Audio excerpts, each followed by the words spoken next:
Hey man, today I'm going to be reacting to another Warlockracy video, and this one's MechWarrior 2 Mercenaries Introduction to BattleTech. And I was looking through his videos, and a lot of his videos are games that I only have heard of but never really played.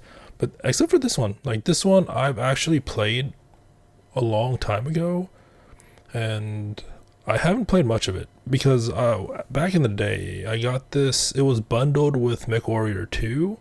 And I played a lot of MechWarrior 2. I used to main the Timberwolf. I guess it's Mad Cat as well. It's the alias was like the Mad Cat. So yeah, but then I was a kid, so I didn't like know what the optimal configurations were. I just did like it was like missiles plus the PPC, and that it just got me through it. If there was a story, I don't know what it was. So yeah, I played those two, and it says Introduction to BattleTech, and I have played, what was it called? Mech Commander? Like the first Mech Commander? And I had no idea again, I was a kid, I didn't know like the strategy and stuff. I just played what higher numbers seemed good, so I think I just tried to put as many atlases I could on the field and do that. But yeah, that's like my experience with the MechWarrior series. I wanted to get, I think at the time it was like MechWarrior 3, but I mean I think it was like too expensive at the time, so I just never really got it. I know there's a MMO out right now, but I haven't played that as well. But yeah, let's just see what he has to say about Mercenaries, because it from what I remember, it looked a lot different than MechWarrior 2, mainly because MechWarrior 2 was a Windows game and Mercenaries was a MS-DOS game. I could be wrong, but I think that's what I remember, because Mercenaries did not look like MechWarrior 2. So yeah, let's just see what this video is. Welcome back to Good Day LA at 8:43 in the morning. Do you remember Pong? Well, unless you've been serving on a sequestered jury since the 1970s, you should remember it. Video games have come a long way since then. Today, some video games gross more money than some motion pictures. I mean, that is still true today, but less often now because of how AAAs are doing their games. But yeah, it's like from Pong to there, and then from there to now. It's you can tell. And producing one can be a major undertaking. So we went behind the scenes at Activision and got a close-up look at the production of a new game, MechWarrior 2. Remember when Activision made good games? Yeah, I think it's like MS-DOS. Right? I don't remember this at all. I just remember playing it as Mechs. Dropship command here. My weapon systems are down. I'm getting the hell out of here. Negative. I need more time. You're out of time. Oh, I'm no. not getting paid enough to die. There's still room in hell for your sorry carcass. Oh, there's the Timberwolf. Oh. Look at the bright. So yeah, I think I still have the copies. I don't have the boxes because I was an idiot and wanted to like make room, so I just threw away some boxes, one of them being a Half-Life box, which is now worth a pretty penny. So yeah, it is what it is. Right side, kid. You get to keep all the money. Yeah, there is no money. The company wasn't doing well. MechWarrior 2 Mercenaries is a 1996 giant robot simulation game. After a botched mission, we inherit a dysfunctional mercenary enterprise and a piece of garbage light mech, an in-universe equivalent of this thing. Employees 1. If you're reading this, by now you know that I'm dead. The game is a standalone expansion to MechWarrior 2 31st Century Combat. Oh, so what is it? It was an expansion. I thought it was like a... I didn't think it was like an expansion. I thought it was like an additional sequel to it, to MechWarrior 2, but because it was bundled together. But also, I have it on PC, not on PlayStation. So gameplay might be different, graphics might be different. I don't know. We'll travel around the BattleTech fictional universe, see the sights, the factions, learn their lore, and do jobs that require giant robots and flexible ethics. This game makes for an excellent introduction to the franchise because it has a pretty good story, which I always thought was underappreciated, even in the community. Yeah, I did not know there was a story. I was a kid. I didn't really pay attention to stuff like story. I just paid attention to shoot things. This is also a game that is, at the moment of recording, unavailable for purchase for weird legal reasons. And even if you manage to find an old copy on Amazon, chances are you won't be able to make it work without a potentially unsolvable technical issue ruining the experience. Like, games, it's just such a sad thing though, right? Because if you have games on MS-DOS, that's really I wouldn't say easy, but it's portable to modern computers. All you had to do was just use the MS-DOS emulator. Was like the I forgot the name of the MS-DOS emulator, but it's usually they have it installed when you like buy it on Steam or GOG, but it's the Windows 95 98 era of games where it's really tricky to have it run on modern systems. I don't know why. I'm not like a technical expert on it, but there is a lot of games that are lost that were Windows only and not on console that are just lost. So yeah, the easiest way to play them is if you happen to find the ISOs and have an emulator of the operating system up, but to play it on a modern operating system, it's almost impossible.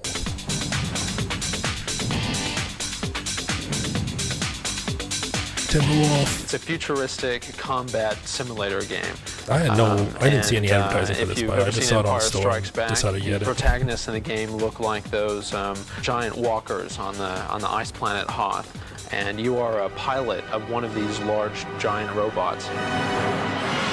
BattleTech is three things actually. Most obviously, it's a science fiction story about giant robots. The lightest mechs weigh 20 tons and the heaviest around 100. That is almost twice as much as an Abrams tank. And there are even heavier experimental designs. Yeah, the designs are but awesome. It's not just about the hardware. BattleTech is also Game of Thrones in space. Feudal politics, intrigue, backstabbing, secret plots, media manipulation. You can make a great Crusader Kings type game in this universe. Finally, BattleTech is about combined arms warfare. It's not just mechs. There are tanks, planes, infantry, and even naval vessels. Many tools of war are named. You can argue it's like a precursor to Titanfall, because I think Titanfall did both mech and on-foot combat.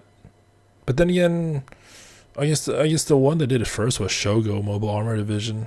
I don't know if anyone played that back in the day. That game was fun, but maybe because I was a kid. Like I said, I thought the game was fun, but like, if you were to ask me what the story was, I cannot tell you. After legendary historical figures and nations: Sovietsky Soyuz class cruiser, Potemkin troop carrier, J. Edgar hovercraft. That's clever. This Zhukov heavy tank is literally a mammoth tank from Red Alert 1. The weapon configuration is practically the same. The events of most BattleTech stories take place in an extensively colonized region of space called the Inner Sphere. The region contains approximately 2,000 inhabited worlds. The scale of everything is much smaller than in, say, 40K, and the loss of the single planet can have catastrophic consequences for a great house owning it. The great houses are sort of like modern nations, but in space and with a feudal shtick. They have intelligence agencies, consumer brands, industries, but they also have princes, dukes, counts, and arranged marriages. BattleTech Warfare is, well, you won't be able to tell by looking at the screenshots of the modern games, but the franchise has a theme of technological regression. Despite there being lasers and space fighters, in some ways the technology in this universe seems to be more primitive than that of the late-stage USSR. There is a reason for this. A long time ago, the hostile factions were part of the interstellar government called the Star League. Peace, prosperity, and advanced technology. The zenith of human civilization, according to some. But the good times didn't last. All the petty little kings and princes kept politicking, scheming, and eventually the league was torn apart. Disgusted by their behavior, Alexander Kerensky, the commander of the Star League Defense Force, led his vast armies on an exodus away from the inner sphere into the deep periphery. That was almost 300 years ago. They were never seen again. The exiles took some of the best scientists and engineers with them, leaving the great houses without much of their R&D. More was lost. Oh yeah, BattleTech was tabletop RPG too as well, right? With them, leaving the great house. This is a science fiction combat book game, so I assume it's like a tabletop rule book. This is without much of their R&D. More was lost in the subsequent succession wars. Learning about history just makes me upset. Let's go make space money. The good news is you can keep your mech and any money we have in the bank. Oh, that's nice. Venaria is the game's optional tutorial contract. Will be attached to Hansen's Rough Riders, a rowdy but reliable merc unit with a history. Our CO is someone called Unther. Patrol the area around your dropship. Go to these nav points. I hope this Sergeant Unther isn't a loser, writes our character in his journal. Based on out-of-game sources, we can make a guess that the canon name of the protagonist is Grady Kiefer. Canon being in quotes, because the video games are usually excluded from the canon. In the cutscenes, Grady sounds... That's weird, if you think about it. Like, isn't the... Like, I'm not 100% sure, but isn't like the Warhammer games like canon? Or part of the canon, whereas like they're trying to exclude the games for the MechWarrior, Mech Commander stuff, BattleTech. Sounds a lot younger than the depiction I'm using, but let me put it like this: he has a very stressful life. Oh yeah, so there's I know I'm pausing a lot, but there's also books. I have back in the day when I was like heavily into these games. I was playing MechWarrior 2 a bunch, Mech Commander, and I saw the books in a bookstore, decided to get some. So I think I still have them. I think one of them is, what was it, by Blood Betrayed? I think that was one of the titles, mainly because I like a Mad Cat on the cover, and it was apparently the author also wrote a Diablo book too. I'm using, but let me put it like this: he has a very stressful life. Reactor online, sensors online, weapons online. This brings me back. All systems nominal. This is so on the E12. game looks like absolute ass. It looked like ass in 1996 too. Oh, did it? We're generating an entire world on the fly, and you can move a camera throughout that world. And so it's like if you showed, I don't know, a modern From Software fan what they used to make back in the day, like Kingsfield 2, that compared to like Elden Ring is night and day. Things will be different depending on your camera angle. Unfortunately, it's not one of those instances when primitive graphics enable sophisticated gameplay. The damage model, well, it exists. You can damage and shoot off arms and legs. The destruction of any of the torso areas ends the mech. But this is no War Thunder. There are no penetration mechanics. Armor just adds hit points. It is possible to damage the internal components, but that's usually what happens when your HP gets low, and you are about to die or lose that part of the mech anyway. We spent a few weeks on Venaria, and the contract eventually culminates in a mission where we take down a duo of pirate mechs, our final exam. Shipper's cockpit. Kill the meat. Save the metal. This is indeed a mechanic. Depending on contract conditions, we might be allowed to take some of the liberated salvage with us. Thermal optics engaged. The thing we're fighting is called a Javelin, an ancient recon design. In the Prime configuration, it's armed with a pair of short-range missile launchers. These are unguided, kind of like direct-fire grads. Enemy mech destroyed. The I do remember the Pirate's soundbite. is operating a Panther. Most Panthers have a high-power energy weapon in one of the arms. These generate tons of heat. The circular-looking thing is the heat indicator. When it Yeah, I think like back in the day when I was like spamming the PPC in MechWarrior 2, I don't know if it's any different here. It's like I kept getting, it was either heat or something about like radiation. So, yeah. It goes into the red, your mech will initiate an auto shutdown sequence. Needless to say, it's not good to be shut down in the middle of a firefight. Yeah. One more mission and I can afford that 2-bed, 2-bath back on Outreach. The centrally located world of Outreach is the planet of Mercenaries. This is where we'll be staying between contracts. The pirate occupation of Venaria is over. Pirates abandoned their position in a suicidal attack that left their forces decimated. Anonymous citizens claim they did so to avoid excessive damage to Venarian cities, where their friends and family reside. Whatever their reasons, our work here is done. Blast off. Adjectives to describe MechWarrior 2 would be groundbreaking, action-oriented, photorealistic, real-time 3D. Photorealistic. I mean, like this was like, I don't know what other games came up around this time, but it was one of the best. I don't want to say best, but it was what it was, right? There was like we don't have like any like photorealistic back then. It's not photorealistic now. The rendered war game. Galadon 5, our first not tutorial contract. We are working for House Kurita, the ruling house of the Draconis Combine, which is a BattleTech Japan. This fictional setting was created in the United States in the 80s. The mech China is also a thing. Why does that remind me of like a Mortal Kombat symbol?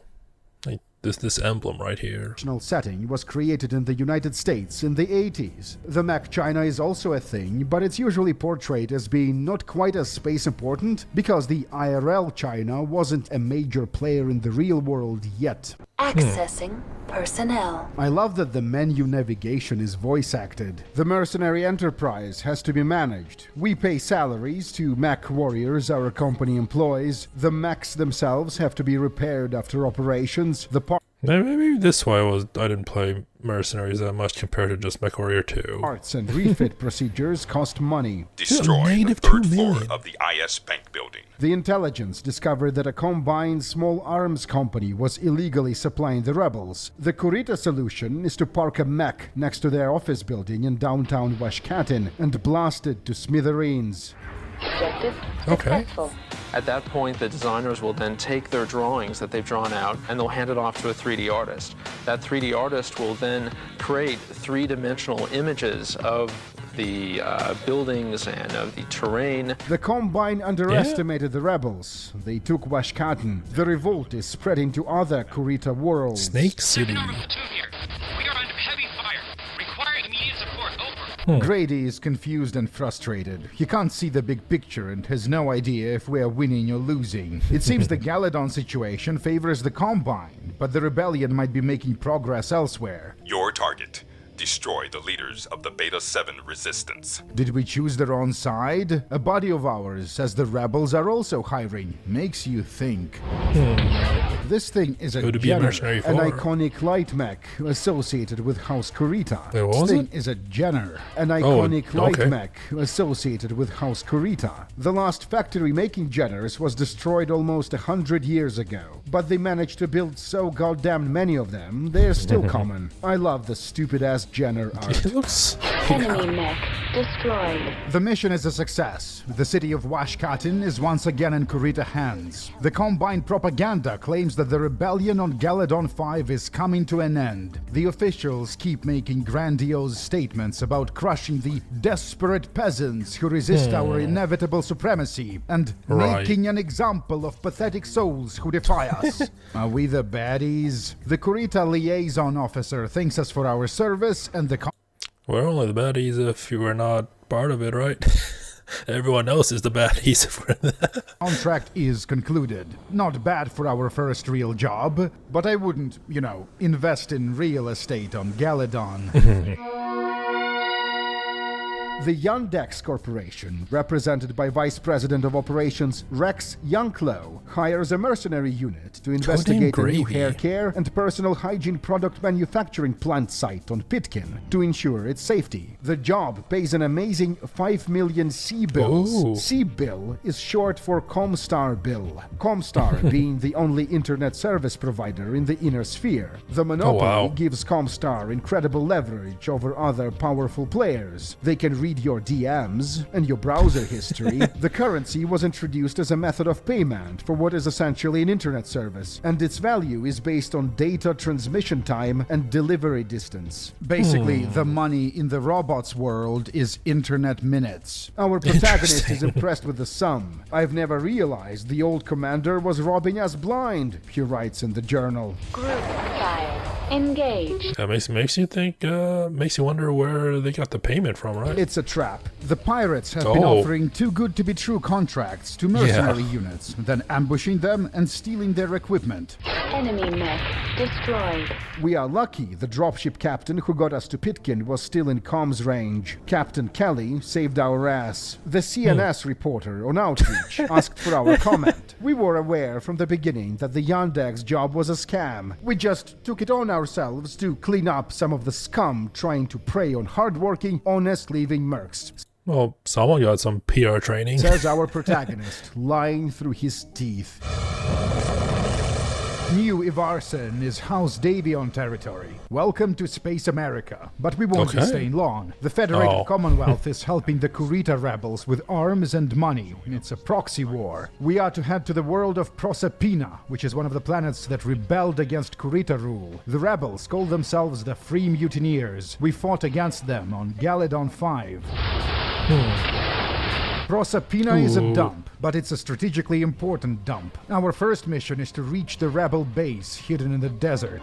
In putting a video game together, there's many elements to a game like MechWarrior 2, The Clans. First thing that we'll do is the group of designers will sit down and they will create the layout for a mission. Since this is the third sequential Mech 2 game, the developers were very experienced at making missions. The environments and combat scenarios are some of the most diverse in the series.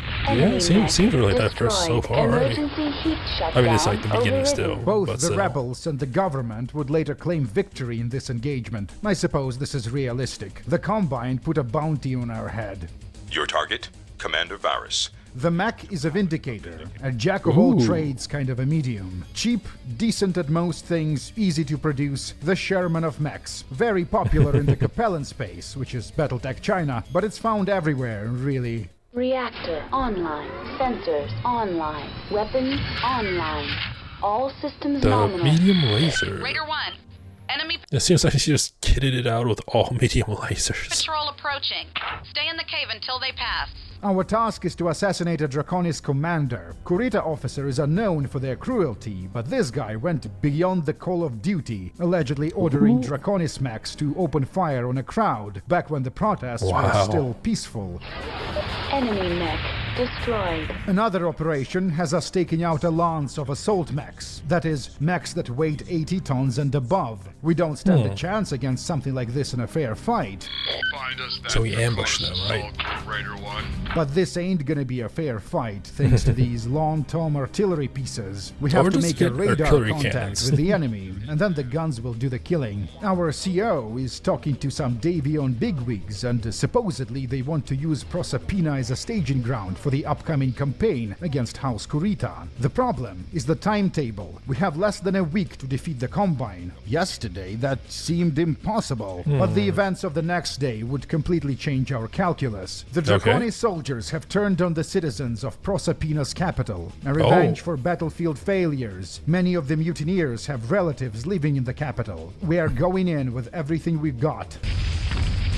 Since taking the capital is so important, for this mission, we were temporarily issued an assault mech of our own. Stalker is a venerable design. It's almost 500 years old. The machine is slow, but heavily armored and capable of engaging enemies at all ranges. The mech has a design quirk called minimal arms, which is not mechanically reflected in the game, but it has an effect in tabletop. Makes it harder to get up if it falls.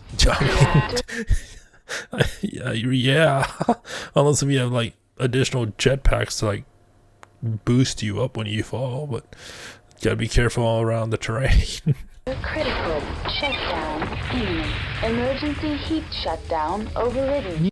Oh, this one got large lasers, medium lasers, and I don't know what this one is. The SRM-6 short range missiles, maybe. Nearly 100,000 people lost their lives in this war. The Federated Commonwealth got their staging ground. They took back the Stalker after the mission was done, and that honestly sucks. We got no respect around here. Like, I kind of wish we can just upgrade with the scrap we find, but I don't know if that's a thing, or it was just because like it's too early in the game for that to do, or if you're just like stuck without one mech. Online. Sensors online. Weapons online.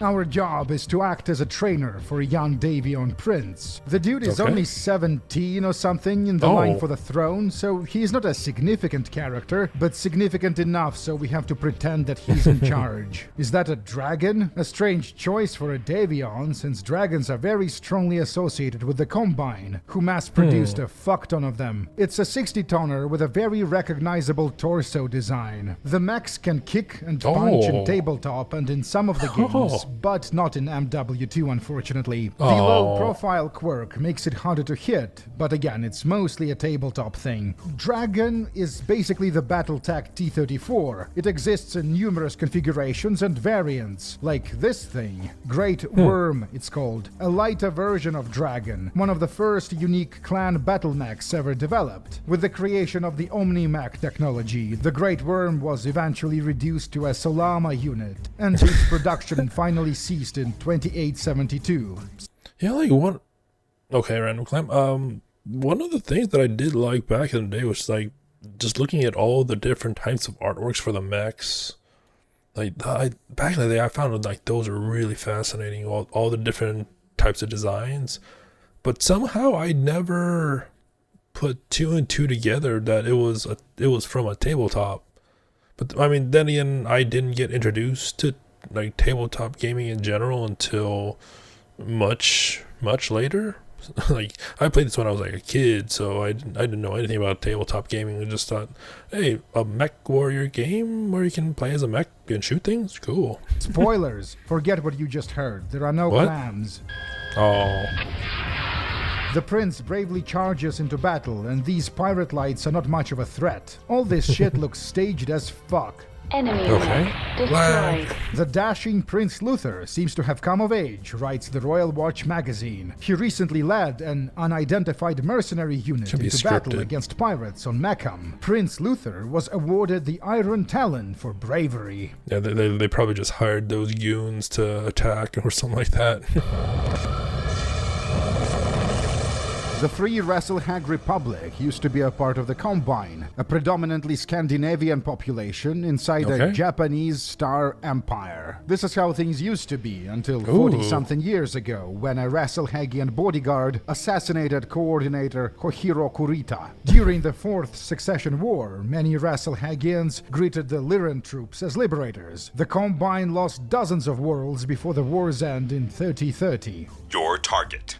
Disable Colonel Cottingham's mech. Colonel Cottingham suffered a nervous breakdown. The disturbed officer stole a battle mech and fled. Our job is to find and capture him with minimum publicity. So old Cottingham has gone off his nut. I guess we all get put out to pasture sooner or later. I just want to make sure then when it's my time, I've put enough away to live in style. We are piloting a catapult, an old and respected second-line fire support mech. Powerful and affordable. Internal heat at 7. That's like the Timberwolf without arms, right?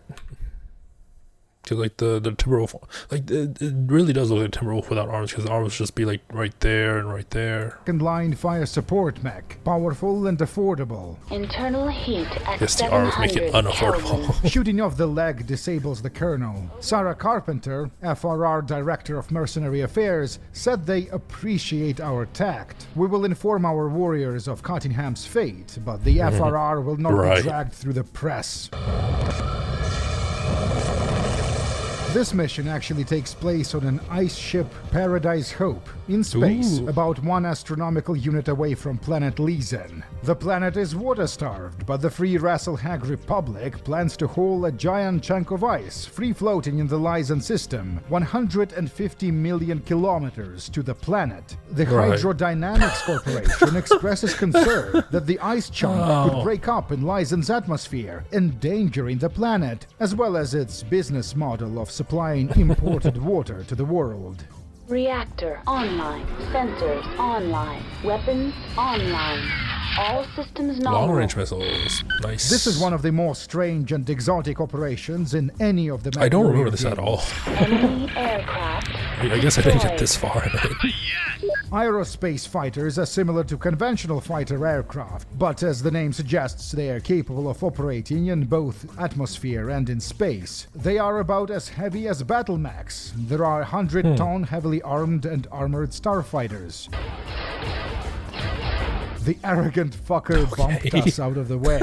We can actually hire an aerospace pilot for our mech company, but that feature seems to be bugged. They very rarely show up in missions. Thermal optics engaged. Yellow snow. That thing above us is a dropship, and the huge body in the distance is a jump ship. The mean... Hey, why is always the resolution for this one? Because I noticed in the previous one it did say like it had a credit on the top right there, but I guess he used different footage for this one. Of FTL travel in this universe. Command says some of the mercenaries somehow made their way inside Paradise Hope and are sabotaging our efforts. The mission spawns us right in front of an enemy mech. Like this, the mech2.org. Glance. The early BattleTech designs are so stupid looking. I love them.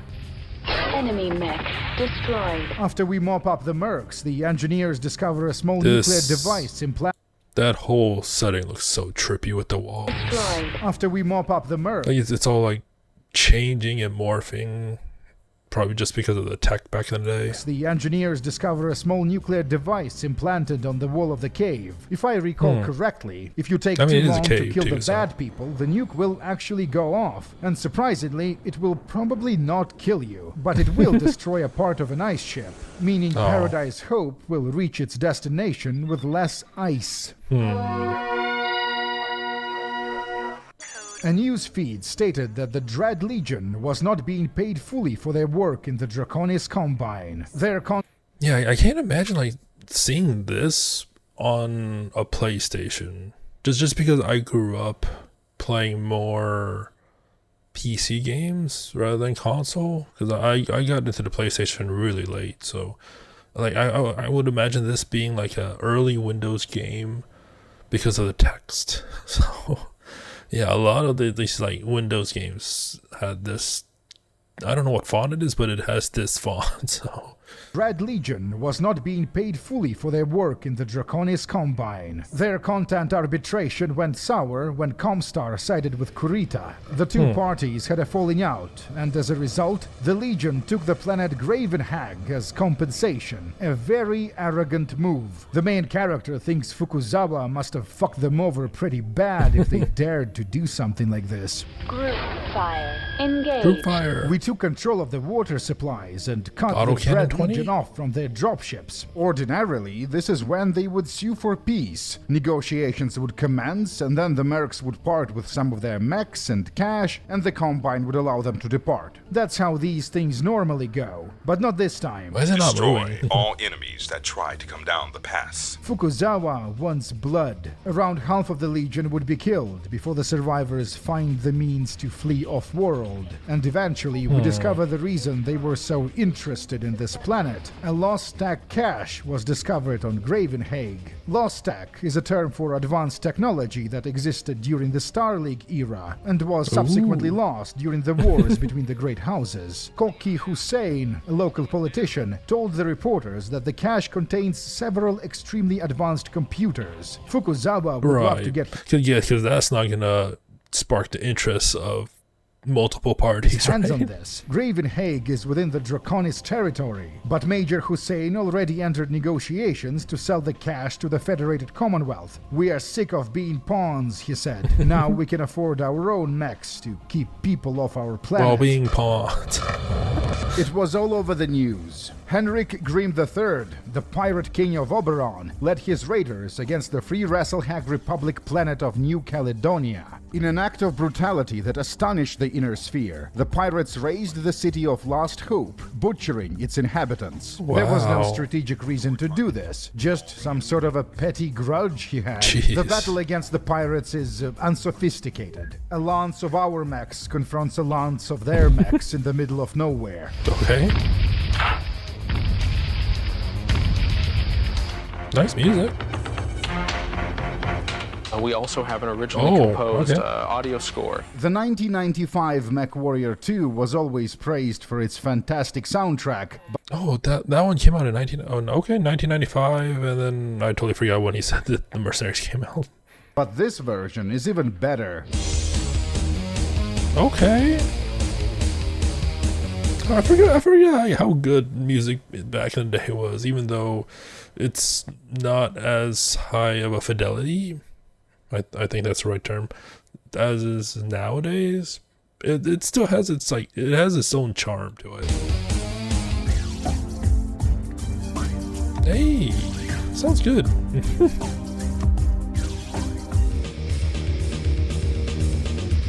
Also, you could in some cases, not all the cases, but in some cases, you could also put the CD-ROM in a like a CD player, and it'll play.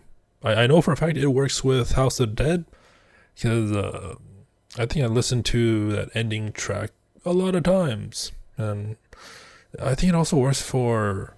It should work for some PlayStation games as well, but I know it works for a fact on some just PC games. Quite a few treadmill-worthy tracks in here. Enemy mech destroyed. Mission successful. Sarah Carpenter, the FRR Director of Mercenary Affairs, spoke with reporters today about the incident. When we hired the mercs, we told them to show no mercy, she said. We didn't want the pirates' mechs or their money. We wanted their blood. Rumors have spread that Henrik Grimm III, the leader of Oberon's pirates, was able to escape the debacle and is still wandering the periphery, seeking out allies.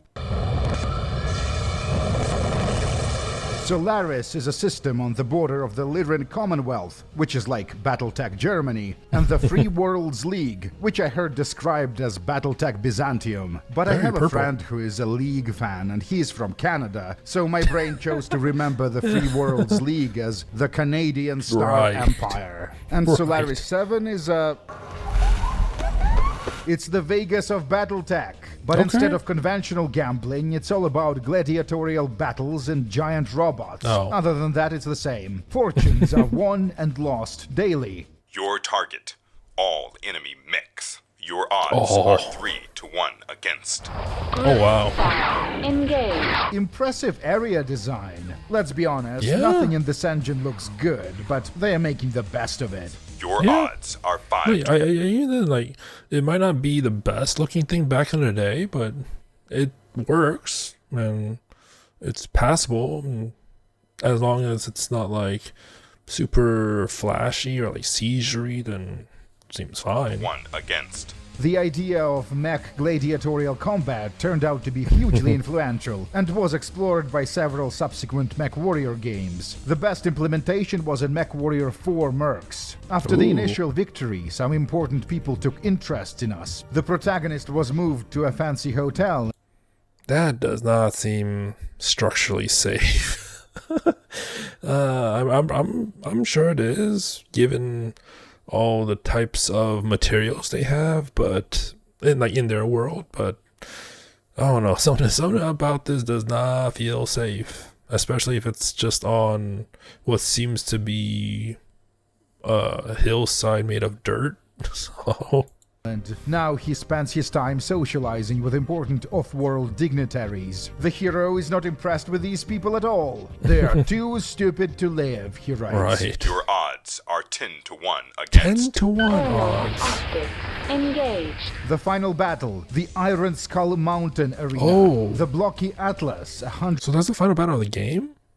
Okay, so you don't get to change mechs. tons of guns and ammo is one of the series' most iconic designs. The Atlas was originally intended to ensure the superiority of Star League Defense Force over the... Yeah, the Atlas was great in Mech Commander, but since it was so heavy, you can't... Like, you couldn't just spam it. You could only have, like, one... I think maybe two tops. But then again, if you put two, then you had no other backup. So... Like I could be just remembering things wrong, but I do remember that I had at least one in each battle that would let me put the Atlas there. The individual member armies, and was designed with specifications provided by Kerensky himself. Ironically, many of the mech warriors who refused his summons were Atlas pilots. It's also the mech we've been piloting for the last few years. Critical hit. Sensors. By the way, did you know that battle mech duels are real? The audience is expecting essentially real life. They've heard so much about virtual reality. They've heard so much about the giant strides that we're taking with. Wait, VR back in the 90s? I didn't even know that was a thing. Like, I saw Simpsons do it with, like, the grass cutting VR parody. And then, like, the closest thing with the headset I've experienced was the Virtual Boy. Virtual Boy? I think that's what it was called. It was the games in that was very, very red. It was just red and black. And it caused people eye problems. I don't know if it caused me eye problems, but that was a thing back in the day. This technology, we're pushing the technological envelope So they're every actually day doing VR? to the extent that people are very, very immersed in this environment that we're creating. The first BattleTech Center was opened in the north. So, Are very, very immersed in I'm this. assuming he can't see other than what's in the headset, right? So, where is he pointing? Who is he pointing for? The camera, maybe? Environment that we're creating. The first BattleTech. Oh no, maybe. What is it? Yeah, I'll say maybe he has a headset up, so maybe he can see the screen. But I don't know. The first BattleTech Center was opened at the North Pier Mall in Chicago in 1990. It was equipped with 16 networked pods that resembled a battle mech cockpit, each with over 80 separate controls. An early 90s robot deathmatch experience. The stalker we are shooting at belongs to one Daryl Dyer. Someone, who is clearly not a fan of Daryl's, informed us that his mech took serious damage to its left side in a battle yesterday. The internal structure was never repaired. It's still a weak point. Enemy mech destroyed. And so we are the Solaris champion of 3049. I expected Grady to be absolutely insufferable and full of himself, but no, I think he just wants to go back to work. The Wotan system is being terrorized by unknown attackers. A Davion official says these are probably Draconis, and I bet this is exactly what's going on. The player speculates that the unidentified enemy forces report is just a cover for a sensitive political mission. Whoever these guys are, our targeting computer can't seem to identify their mechs. This thing looks like an exotic variant of the Jenner. Supports the Draconis theory, since it's originally one of their designs. But the other two lights resemble nothing we've ever seen, and their commander, it's like a combination of a catapult and a marauder. A marapult, if you will. I am so clever. Wait, what did he say? We've ever seen, and their commander, it's like a combination of a catapult and a marauder. A marapult, if you will. I am so clever. Right. Enemy mech destroyed. Whoever they were, they stood no chance against our assault lance. Tamar Doherty, the officer of the FC Department of Mercenary Relations, assured reporters that the attackers were most likely a newly formed and still unknown pirate band. So like at this point they didn't know what the Mad Cat or Timberwolf was, or at least in the party that are the players in. The dramatic escape. No one has seen the anonymous raiders, leaving the citizens of Wotan speculating on their origin. One noted local eccentric has spread the rumor that they are, in fact, an invading race from another galaxy, preparing to take over the universe and enslave the human people. The Oberon Confederation is... Oh, like, funny enough, like, if that was even a thing, I don't think that the humans would even band together. I feel like there's... I mean, there will be some people that will... Some groups that will band together, but I don't think it'll be unanimous, so... Be it in the game or in real life. The minor state in the periphery, located near the Free Rasselhag Republic border. There is a number of tiny periphery nations like this one surrounding the inner sphere. Sarah Carpenter, FRR Director of Mercenary Affairs, hires us to... Every time he says the name, I keep thinking of Sarah Connor.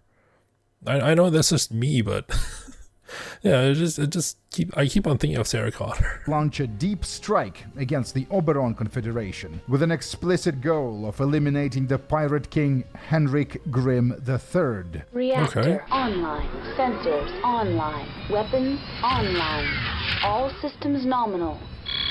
Sigurd is a world with limited water and light gravity. Our target is a pirate airbase in the vicinity of a rock formation known as the Devil's Teeth. No, so we still got a ways to go. That wasn't like the end of the game. We make short work of the defenders, but then a mysterious third party shows up. Inner Sphere Barbarian. Call your name, family, and unit designation. Meet the 11th Wolf Guards, which is a cluster in the clan Wolf Tumen. The clans are descendants of the self-exiled remnants of the Star League Defense Force, the military of the United Inner Sphere. Kerensky led them to deep space, past the periphery. Eventually they settled on the distant world of Stranamekti. That was centuries ago. Then the former Star League elements were reformed into warrior That design looks cool. I really like the design.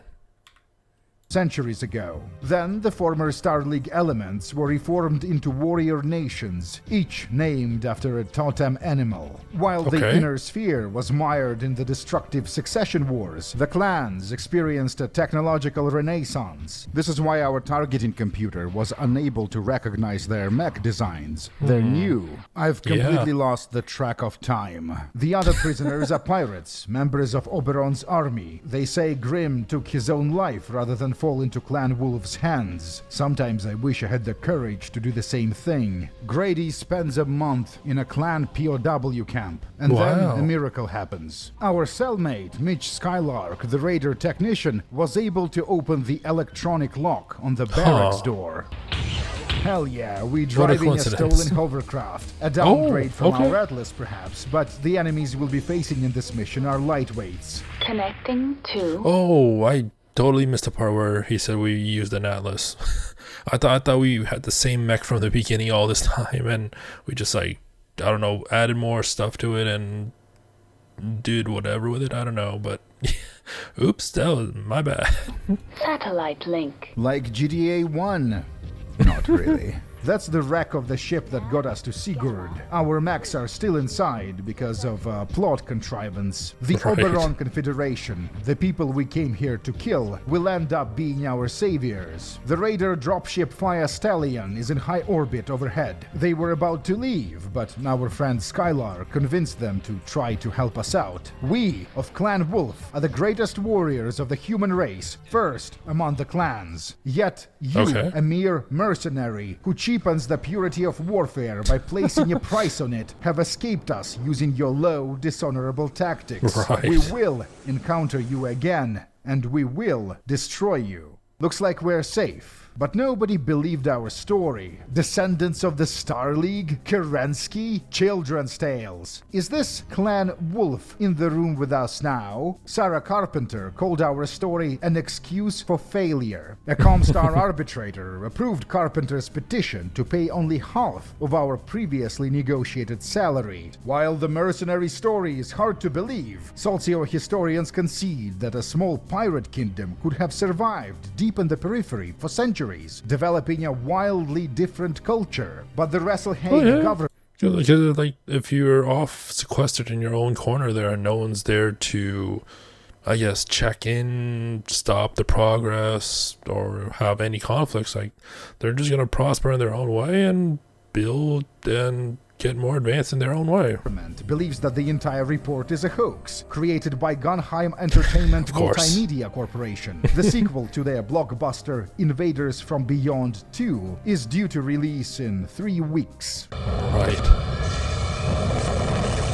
The Draconis Combine needs experienced mercenaries to defend the world of Walcott against periphery aggressors. All previous legal disagreements will be forgotten. No matter your history with the Combine, we can accommodate you. The commander of the garrison on Walcott is the son of Theodore Kurita and heir to the Combine. This is real shit. The coordinator is taking the threat seriously. From now on, the rest of the campaign will have us battling the clan invasion. One of the... Yeah, I think, like, all the times I've played MechWarrior and BattleTech or Mech Commander, I don't think I ever used melee. Like even trying to like jump down on them Mario style, or even like the swords. I don't even think we can even choose swords, so I think that would have been cool. The greatest disasters in the history of the Inner Sphere. The battle for Walcott begins with something called a Bat-Chal, which is a clan war ritual. The attacker announces their identity to the defender, as well as the size of their force and their war goal. The defender responds by identifying what military forces they intend to use to defend the objective. They also have a right to choose the battlefield the challenge will take place on. The defender can ask for a prize of equal value that the attacker must surrender should they prove victorious. Once the details have been agreed upon, the challenge is closed with the phrase, "Well bargained and done," spoken by both participants. To an Inner Sphere cell, this tradition might seem maladaptive, but you have to keep in mind that the explicit purpose of clan society is warfare. The clans wage war all the time, mostly against each other. Traditions such as Bat-Chal were created to keep the collateral damage to absolute minimum, and it's so I guess it's kind of, I don't know, it's similar, but the intention is like the same with like David and Goliath in a sense, where they want to keep the casualties to a minimum, so they send out their best warriors from each side and have them battle it out, rather than have like the thousands of people battle it out and causing many deaths. Arguably one of the reasons the clans are more technologically advanced than the great houses. However, during the invasion of the Inner Sphere, these traditions became a source of clan weakness, exploited by the spheroids. By faking their records, the Combine have made the Jaguar commanders underestimate our strength and commit too few forces to the field. Reactor critical. Shutdown imminent. The clanners we are fighting are the Smoke Jaguars of the Beta Galaxy, known as the Mistweavers. Galaxy is a clan term for a brigade. Defend the supply depot. Draconis Intelligence says a common strategy is to send in a light quick mechs to draw the defenders away from the target, and then send a second group to make the kill. I've seen kids playing mech battle in the street come up with more sophisticated plans, says Grady, being super not impressed with the clan machinations. Your target. Destroy the Smoke Jaguar Command Star. The Draconis position is worse than they are willing to admit. Their entire western flank is nothing but damaged and depleted hovercraft units. That's what our journal says. But I've played MechWarrior Living Legends for like 1,000 or 2,000 hours, which made me quite red-pilled on hovercraft and what they can do to a mech. Destroyed. Dragon wounds Jaguar, says the news feed. At a press conference today on Tharkat. I like how the thing on the bottom left that's supposed to like identify, it's like spazzing out for whatever reason. Wounds Jaguar, says the news feed. At a press conference today on Tharkad, Prince Hans Davion of the I just realized the closed cap. I realized so late. I keep forgetting. I keep forgetting to add closed captions, but I'll be better about it. The news feed. At a press conference today on Tharkad, Prince Hans Davion of the Federated Commonwealth spoke with reporters about the war on Walcott and the clan invasion in general. Although we of the Federated Commonwealth still disagree with the Combine imperialist philosophy, he says, we congratulate Theodore Kurita on his victory. We are willing to unite with them to face a common enemy. Our job is to go behind enemy lines and extract a lance of Rasselhaig mech warriors trapped on the clan-occupied world of Uzmakt. A very dangerous mission. Grady decides to do it for personal reasons. He wants a rematch against the 11th Wolf Guards. Reactor online. And this time he'll win, right? Weapons online. All systems nominal. Radio silence must be maintained at all times. Once we find the target, we identify them with our sensors to signal them to follow us. The protagonist hates the wolves for completely Why does, like... I don't know, it just seems comical that... must be maintained at all times. Once we... This one is, like, so much smarter than the ones in the back. Find the target, we... Because usually, the perspective works the other way, right? That... the things that are closer to us are larger than the things at a distance, but the way it's pictured here, that makes it look so tiny. Identify them with our sensors to signal them to follow us. The protagonist hates the wolves for completely understandable reasons, but personally, they've always been one of my favorite clans, together with Jade Falcons, possibly because their icons are some of the less embarrassing ones. I mean, look at this. Look at this. Monkey. A bear swastika. The creators of BattleTech basically used random clip art, it looks like. Proceed to dust-off site for extraction. Grady was supposed to be awarded the Golden Sun, the Rasselhag Medal of Honor, but he ended up skipping the ceremony and departing for outreach as soon as the funds cleared. Unsurprisingly, Grady doesn't respect these people. They are the same greedy fucks who refuse to pay us after that mission when we spent 2 months in a clam POW camp. Lost Frontier is the name of a planet deep within clan territory. This is another commando raid. We are one of the few people capable of doing the job. Infiltrate a clan facility, capture an assault mech, figure out the controls on the fly. Hopefully after being a mercenary for many years, we developed an intuition for mech technology. Kodiak is a 100-ton monstrosity, the totemic mech of Ghost Bear. I think I've heard of this one before too, but I never used it. Because I think, like I said, I've always used the Atlas. I don't think I've had a chance to use this one. As expected from a clan design, it's more mobile and better armed compared to its Hemisphere counterpart. Better armed because it has claws. The claws are just for aesthetics. They don't actually do anything. Never mind. Grady boards the Kodiak. Our protagonist doesn't fully trust the Combine, so he had his friend, the dropship commander Sean Kelly, quietly enter the system as a precaution, just in case the dragons would be unwilling to extract us. These things happen, and now it occurs to Grady that Kelly's presence creates new possibilities. We can choose to keep the Kodiak, but then the Draconis operatives would need to be silenced. The command will assume the Ghost Bears took them. I don't think they're gonna like it when you take it, right? Risky, but if we pull it off, they will never know what happened. So what's it gonna be? Are we gonna become the employee of the year for our Combine Masters? Or are we going to take the Kodiak for ourselves? I think he's gonna take it. We decide to take it. Yeah. No witnesses, no survivors. I wonder if Kelly is the dropship captain from the intro. Dropship command here. My weapon systems are down. I'm getting the hell out of here. I need more time. You're out of time. I'm not getting paid enough to die. It would be weird for us to keep in touch after what happened, but I wouldn't put anything past this sociopath of a protagonist. Former bitter enemies, the Draconis Combine and the Federated Commonwealth, are taking a stand on the capital world of Lothian. Analysts predict that if Lothian falls, the Combine will space balkanize into hundreds of single-world pocket empires. So I wonder, does the story branch out? Because if you take the mech and leave no, wouldn't that change the story rather than the other way, right?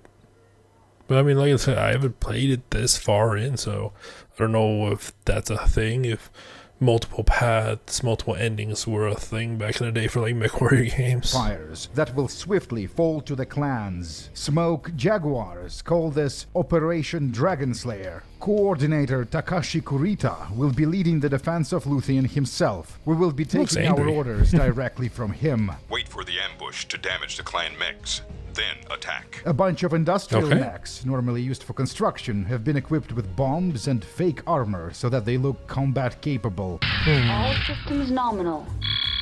We're ready to spring the trap. For it. Oh, the music. For it. Now, charge! Even this late in the campaign, we keep seeing creative combat scenarios. Something that dramatically differentiates this game from MechWarrior 4 or MechWarrior Living Legends is very low time to kill. The mechs are easy to take down, and they lose limbs pretty much as soon as you look at them funny. The issue is exacerbated by bad AI. This Timberwolf just kept marching forward towards the player, ignoring everything around it, not maneuvering. As much as I love this game, it's more fun to watch a video about MW2 Mercs rather than to play it. Yeah, because like even then, like AI back in the day was Not the greatest. Yeah, even now in some games, like the difficulty with the AI is just, it's a fine balance, but it was very rudimentary back in the day. Target: the enemy Smoke Jaguar commander, located somewhere in the Kataguchi Valley. At this stage of the adventure, Grady is both overqualified and expendable. Oh wow, that's not a good combination. Reactor critical. It's a little unclear from the footage, but what happened here was a decapitation. We killed the commander by destroying the mech cockpit. Your target. Interesting. Destroy all enemy mechs. The last that's stand. Okay. The Jaguars are in front of us, and behind us is the Imperial City. Reactor online. Sensors online. Weapons online. All systems nominal. One of them Today turned. will determine the fate of the Draconis Combine and perhaps the entire Inner Sphere. There are a lot of enemies in this mission, but the passive AI, as well as the general fragility of mechs, make things manageable. It doesn't mean it's easy. The machines you see are some of the best in their class. This thing is called a Warhawk. It's armed with 4 particle cannons, and it tore us a new asshole. Okay. Eventually, the... Yeah, like, I said this earlier because one of the things I do remember was that the PPC was very good, but I guess back in the day I didn't understand like the downsides for the weapons, so maybe because like I said, it was like something about overheating or something about radiation. I don't remember what, but yeah, I just kept spamming PPC and just like it worked, but I don't think it was supposed to. I don't know. It's lost been a while. both of its arms and suffered critical damage to the side torsos. All our weapon systems are destroyed. We finished the mission by ordering our lance mates to focus fire. The last Jaguar is still standing. Enemy mech destroyed. Mission successful. Towards the end of the second day of fighting, the Draconis and mercenary forces finally turned back the Smoke Jaguars and reclaimed Lothian. The Inner Sphere had its proof that the clans could be stopped. We beat the game and get to watch the final cutscene. Ooh.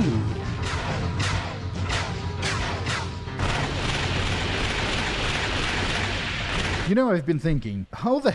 I mean, like, for what it was back in the day, like, this cutscene is pretty awesome. You know, I've been thinking, how the hell did the dragons fail to notice that we were piloting the only Kodiak in spheroid possession? Maybe they did notice. Maybe that's why Takashi kept sending us on suicide missions. So I guess the ending doesn't really change. Oh, that was cool. Like, I mean, like, obviously it looks pixelated in this video, but you have to like understand, like, back in the day, the resolution is not the resolution we have now. I think it's like, what was it, 480? Or no, it had to be like 640 at the most, right? And surely it was not 1080. It's surely not 4K, but it was tiny. And in those screens, it looked amazing, I think, from what I remember. Because it's like, I think it's like the same thing with older consoles, and it's just like you hook them up to the CRTs and they look fine, and then like something about like hooking up to stuff with bigger resolutions that make it look all wonky. But I don't know. It is what it is. So yeah, if you stretch out this cinematic, it's gonna look pixelated, but I'm sure it would look better. I mean, I'm sure it'll still be funky, but I'm sure it'll look better if you just viewed this cinematic on a computer with the proper resolution back in the day. I truly think that it will look better. The clans are not space Nazis, by the way. They have no genocidal agenda. It's a philosophical question if they are better or worse than the Inner Sphere governments.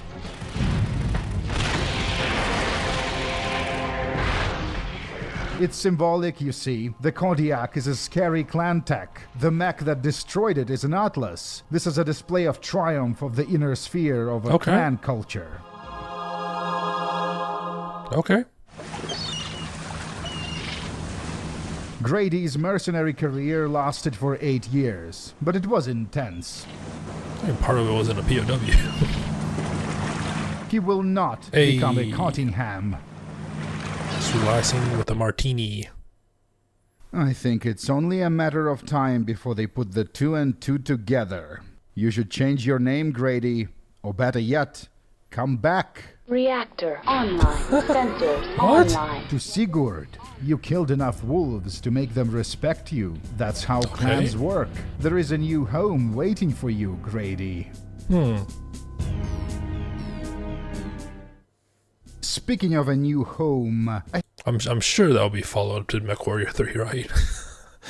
I mean, he did say that the games themselves weren't canon, so I'm willing to think that each MechWarrior game, it's its own story and its own characters set within the same universe, but not necessarily the same events happening. I think that's like a safe assumption. Thought I'd make a little ad for my boy Alex, who does art for this channel, as well as for some big video game channels like Mandalore and H-Bomb, and for the popular The New Order. Oh yeah, I think there was like a request for a Mandalore video reaction, right? I have it written down. It's just I don't remember it. It was like the best worst game something. So mod for Hard Survivor, I have it written down. among other things. Recognize the subtle theming in his work. So Alex and Ina are refugees building a new life in Iceland. I will be linking their Ko-Fi and Patreon. Consider directly supporting or commissioning art from them, because that would really help them out.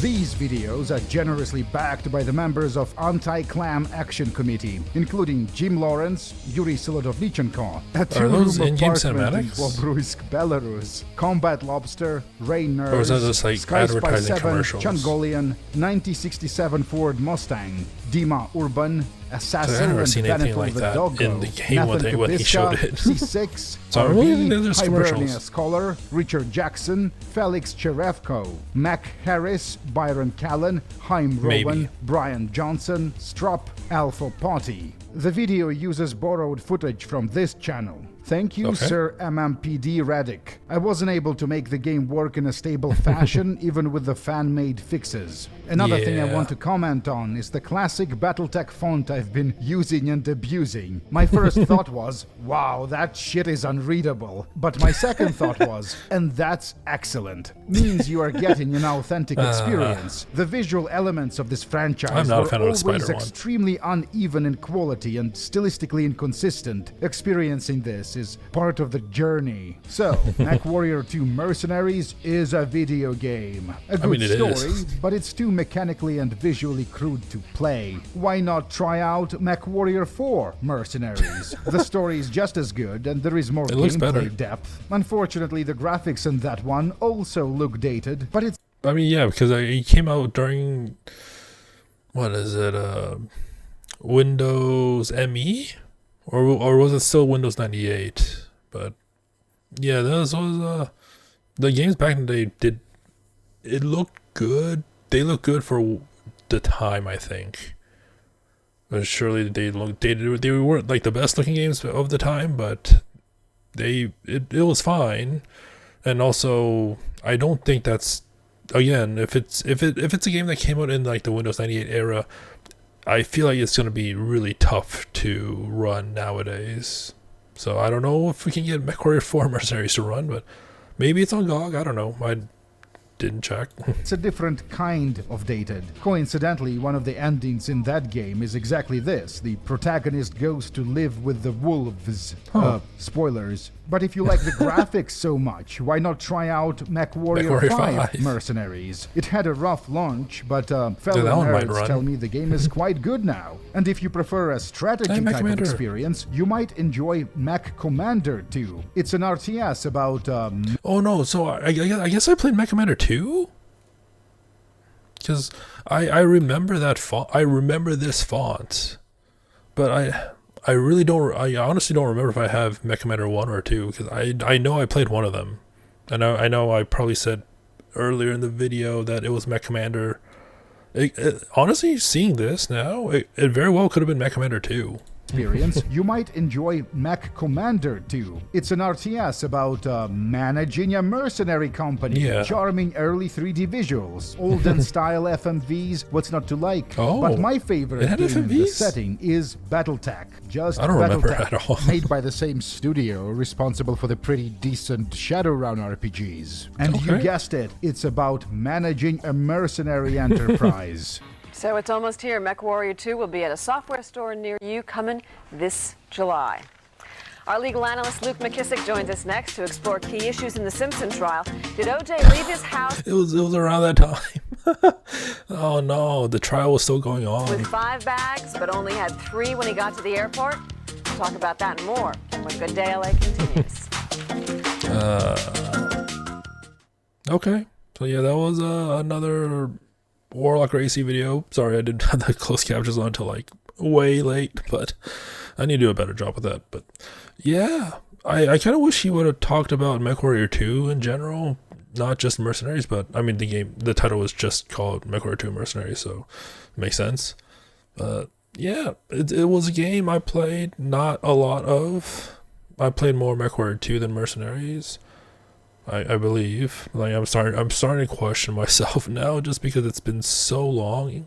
But yeah, that was a fun video. That was a fun video, learning about the lore that I definitely would have forgotten when, like, even if I beaten the entire game back in the day, I definitely would have forgotten the story. Because back in the day, like I said, I was just mainly in it for the gameplay. If there was text, I did not read it. I think that like changed until I got a PlayStation 1 and played like JRPGs. Until then, it was just mainly PC gaming, and I mean, sure, I'd read some like the tutorial instruction and stuff like that, but when it came to like story, I was like, nah, I'd rather play it. But anyways, I hope you enjoyed it. Until next time, thank you for watching and have a nice day.